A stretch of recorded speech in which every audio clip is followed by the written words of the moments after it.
comment doit se faire le vrai baptême? C'est une bonne question. Où est la sœur qui a posé la question? Elle va venir et elle va poser la question oralement, puisque beaucoup de gens écoutent. Tu vas parler dans le micro. Bon, reste dedans, puis tu parles. C'est pour ne pas que les gens pensent que c'est nous on a posé la question, quoi. Donc tu peux lancer dans le micro, tu peux ne pas sortir. Ça va sortir dans la voix ici.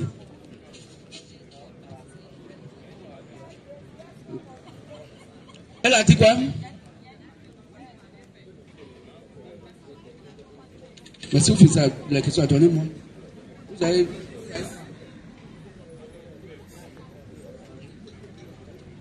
Donc la sœur Angéline pose la question, comment se fait le vrai baptême selon l'évangile prêché par Branham devant le quoi? Devant le baptême évangélique. Bon, c'est pas trop, mais on va répondre avec les Saintes Écritures. C'est quoi on retient? Comment se fait le vrai baptême selon l'évangile prêché par Branham? Et par rapport donc aux évangéliques, est-ce que c'est le même baptême? La question est bien posée. Les évangéliques, nous allons prendre d'abord comment la Bible voudrait que le baptême soit fait. Mais comprenons d'abord une chose. On ne peut pas baptiser quelqu'un si la personne n'a pas écouté la parole de Dieu. C'est ce que dit Marc 16 à 16, le lecteur. Pour baptiser quelqu'un d'abord, il faut que la personne écoute d'abord quelque chose. Marc 16, verset 15 à 16. Ok.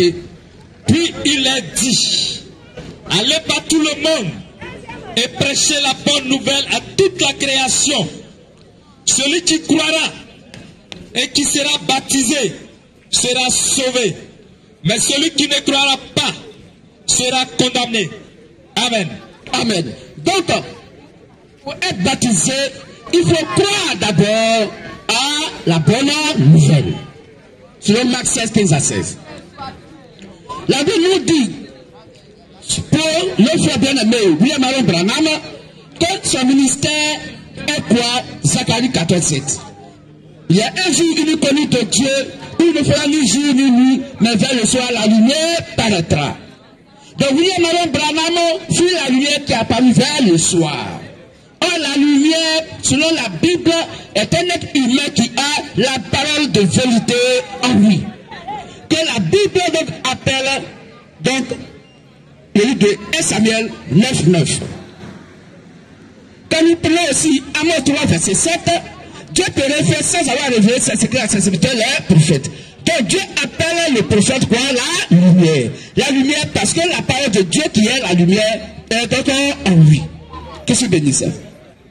Donc Branham, en tant que le septième prophète messager, c'est lui qui a ramené dans l'adoration du temps donc, de l'église des nations à ce temps du temps de la Odyssée, du septième âge de l'église des nations, celui qui a amené dans la croyance des fils et des filles du véritable Dieu à la foi des apôtres.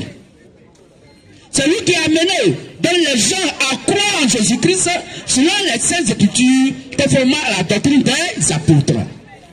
C'est de lui que la Bible a parlé dans Malachie 4, 5 à 6 pour ramener les cœurs des fils et des enfants vers leur Père. Oh, nos pères dans la foi sont les apôtres, c'est Jésus-Christ. Selon Éphésiens 2, 19 à 20. Car vous n'êtes plus des étrangers, mais vous êtes des concitoyens déjà de la maison de Dieu, étant édifiés sur le fondement posé par les apôtres et les prophètes Jésus-Christ étant la pierre angulaire. Donc si quelqu'un doit adorer, il doit adorer conformément à l'adoration, à l'évangile que les apôtres ont prêché. C'est ce que Paul a dit. Donc j'ai posé le fondement de l'adoration comme un sage architecte. Si quelqu'un doit bâtir, qu'il ne fait pas un fondement, mais qu'il puisse bâtir sur le fondement que moi, Paul, j'ai posé. C'est pourquoi dans Galates 1, 6 à 9, la décision de Jésus-Christ, les apôtres pouvaient dire que si un homme descend du ciel et qui prêche un autre évangile, autre que ce que nous les apôtres nous avons prêché, qu'il soit maudit, qu'il soit anathème. Donc c'est leur adoration que nous devons avoir. Selon Jean 17, verset 20. Jésus-Christ lui-même l'a dit, quand je prie pas pour tout le monde, mais je prie pour eux, les apôtres. Non seulement pour eux, mais tous ceux qui ont cru à moi, Jésus-Christ ne mettait pas eux leurs paroles. Donc William Marion Branham fut le 7e et prophète dernier messager. C'est lui qui a amené la foi des gens de son temps à l'adoration que le Saint-Esprit donc a manifesté, a fait dans les apôtres de Jésus-Christ. Et quand c'est au disciple de Jésus-Christ que Jésus-Christ a dit, parce que quand vous lirez sur la terre, sera lié dans les cieux, et ce que vous lirez sur la terre, sera lié dans les cieux, et c'est à eux qu'il a remis les clés du royaume des cieux. Si quelqu'un veut aller au paradis, il faut qu'il passe par les apôtres. Donc William Branham nous a ramené aux apôtres pour dire que c'est eux leur évangile qui est la clé du royaume des cieux. C'est Branham qui l'a fait. Raison pour laquelle le baptême que Branham a fait était un baptême qui est correct, parce que l'évangile qu'il a prêché, par lequel on doit croire pour être baptisé, était correct parce que c'était le même évangile que les apôtres ont prêché. Que je bénisse. Amen. Maintenant, comment se fait ce baptême? Nous allons prendre Acte 8, à partir du verset 25. Comment se fait le baptême? Le baptême se fait par immersion. Le baptême doit se faire par immersion. On prend le corps, le frère ou la soeur qui doit être baptisé, et on plonge tout son corps dans l'eau. Doit être immergé dans l'eau. Aucune partie de son corps ne doit être en surface. De la même manière, quand on enterre un cadavre, aucune partie du corps du cadavre ne doit être dehors. Comme ça, le baptême typifie la mort et la résurrection de Seigneur Jésus-Christ. Selon Romains 6, à partir du verset 1 jusqu'au verset 10. On peut lire? Acte 8, à partir du verset 35. Alors Philippe ouvra la bouche et commençant par ce passage, lui annonça la bonne nouvelle de Jésus. Comme ils continuaient leur chemin, ils rencontraient de l'eau. Et l'eunuque dit, voici de l'eau. Qu'est-ce qui empêche que je sois baptisé? Donc voici de l'eau. Voici quelqu'un qui a écouté notre frère Philippe. Et celui qui doit être baptisé dit, mais voici de l'eau. Qu'est-ce qui m'empêche d'être baptisé?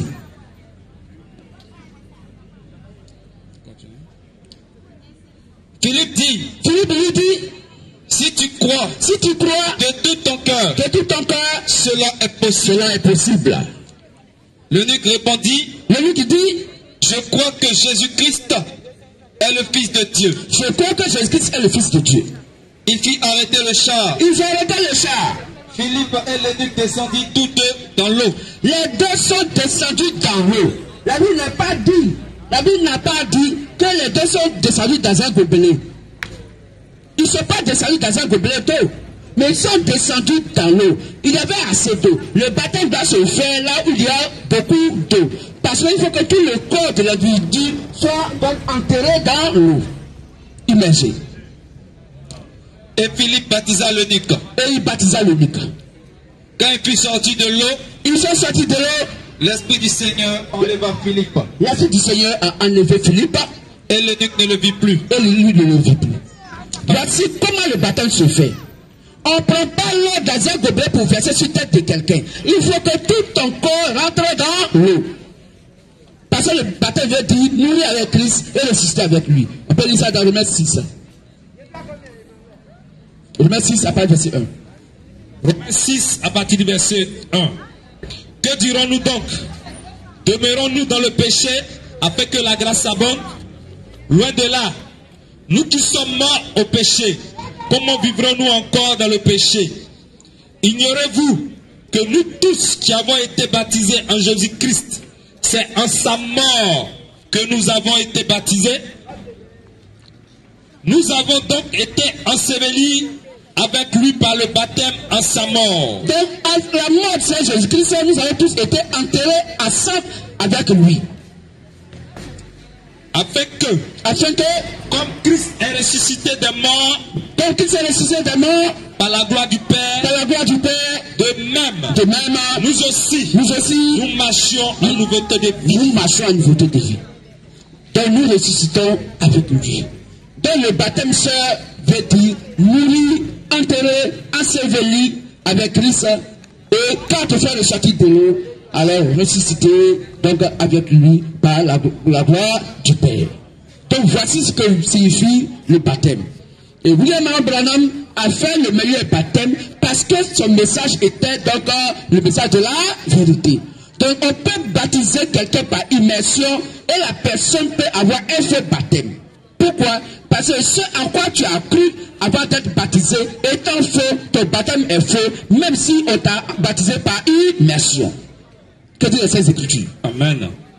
Donc frères et sœurs, puisque le monde entier, le monde religieux, les hommes de Dieu d'aujourd'hui ne sont pas dans la vision de l'adoration des apôtres, mais s'il faut un baptême par immersion, c'est un faux baptême. Parce que l'évangile auquel vous avez cru avant d'être baptisé est un faux évangile, s'opposant à l'évangile des apôtres et des prophètes. Jésus-Christ était la pierre angulaire.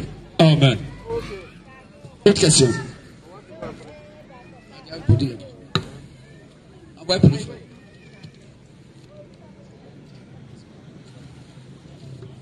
D'accord. Donne le micro au frère. Là, tu vas. Donc, le frère a posé la question.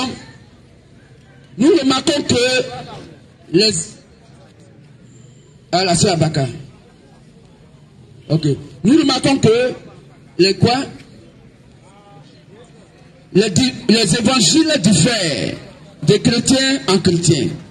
Dites-moi, est-ce qu'il y a un vrai Jésus et un faux Jésus? Ça, c'est une bonne question. Effectivement, il y a donc un faux Jésus et il y a un vrai Jésus. Il y a un faux Jésus et il y a un vrai Jésus. Mais la Bible nous dit, comme Jésus le Christ est la parole, alors dans les derniers temps, il va y avoir des faux Christ. Car il n'y a pas de différence entre Jésus et le Christ. Donc s'il y a des faux Christ, il y a des faux Jésus. Est-ce qu'on comprend mieux? Alors comment faire pour les reconnaître? Comment faire pour reconnaître l'église de Christ?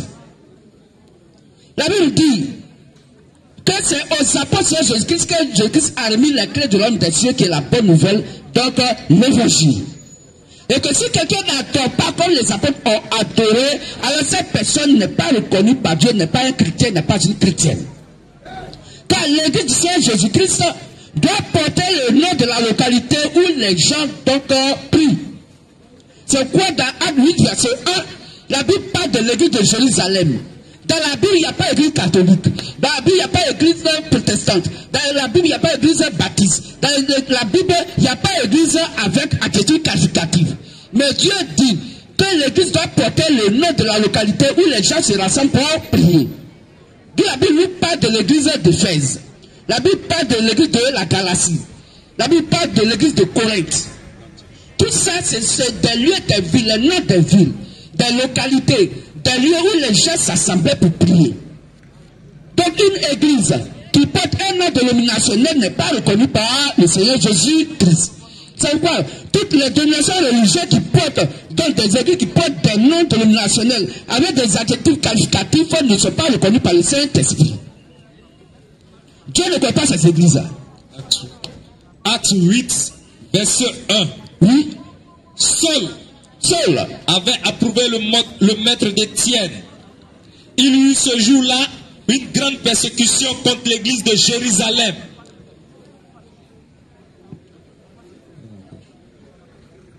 Allez-y.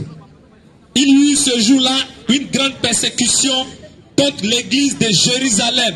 Il y eut une grande persécution contre la fête, écoute bien. Il y eut une grande persécution contre l'église de Jérusalem. Bon, comment est-ce que quelqu'un peut persécuter un bâtiment, puisque aujourd'hui, l'église des hommes d'aujourd'hui sont des bâtiments? Question. Est-ce que quelqu'un peut venir faire combat, peut venir tuer des bâtiments pour persécuter un bâtiment? Question. C'est ça le problème. Donc, l'église du Seigneur Jésus-Christ n'est pas bâtiment, mais c'est le corps humain vivant. C'est tous frères, tous ceux qui assemblent Jésus-Christ de par l'évangile que les apôtres ont prêché. Si cet évangile demeure en vous, alors vous êtes l'église du Seigneur Jésus-Christ. Le bâtiment n'est qu'un lieu de prière. Le bâtiment n'est qu'un lieu de prière.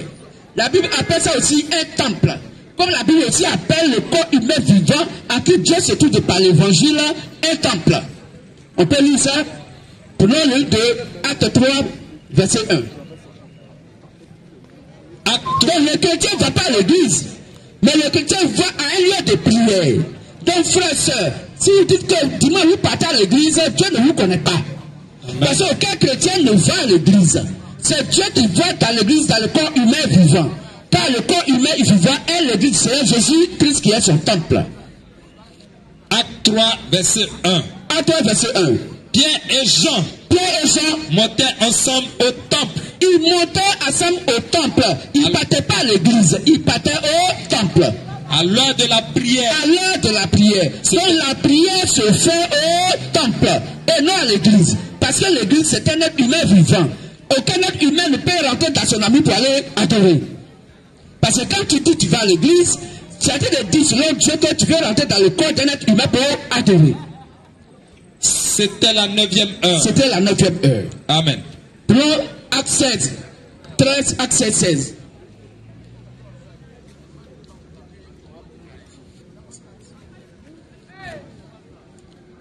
Acte 16, 16. Acte 16, 13, Acte 16, 16. Acte 7, 16. Comme nous allions au lieu de prière. Comme nous allions au lieu de prière. Donc le chrétien va à un lieu de prière et non à l'église. Une servante qui avait un esprit de python et qui divinait procurait un grand profit. Merci frère. Donc le chrétien va à un lieu de prière. Le chrétien va au temple et non à l'église. C'est ce que dit la Sainte Bible.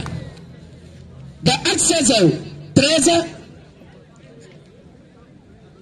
Acte 16, 13. Acte 16, verset 13. Acte 16, 13. Le jour du sabbat. Le jour du sabbat. Nous nous rendîmes. Nous nous rendîmes. Hors de la porte. Hors de la porte. Vers une rivière. Vers une rivière. Où nous pensions. Où nous pensions. Que se trouvait un lieu de prière. Que se trouvait un lieu de prière.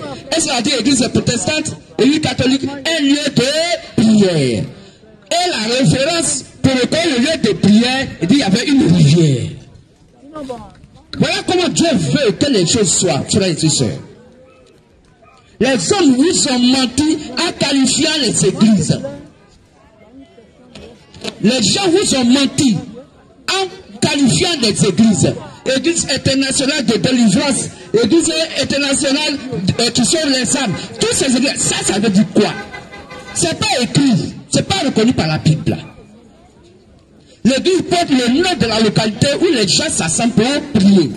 C'est quoi la Bible parle d'église d'Éphèse, de Sardes, de Philadelphie, de Laodicée.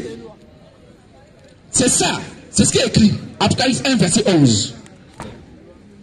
Paul pourrait dire que l'église de Galatie vous salue. Mais si les bâtiments, vous les appelez l'église, comment les bâtiments peuvent saluer quelqu'un? Apocalypse 1, verset 11. Qui disait, ce que tu vois, écris-le dans un livre et envoie-le aux 7 églises, à Éphèse, à Smyrne, à Pergame, à Thyatire, à Sardes, à Philadelphie et à Laodicée. Amen. Donc voici, frères et sœurs, le chrétien, il ne va pas à l'église. C'est en lui Dieu vient à l'église. Qui se bénisse. Amen. Est-ce qu'il y a d'autres questions? Est-ce qu'il y a d'autres questions, s'il vous plaît? Ok.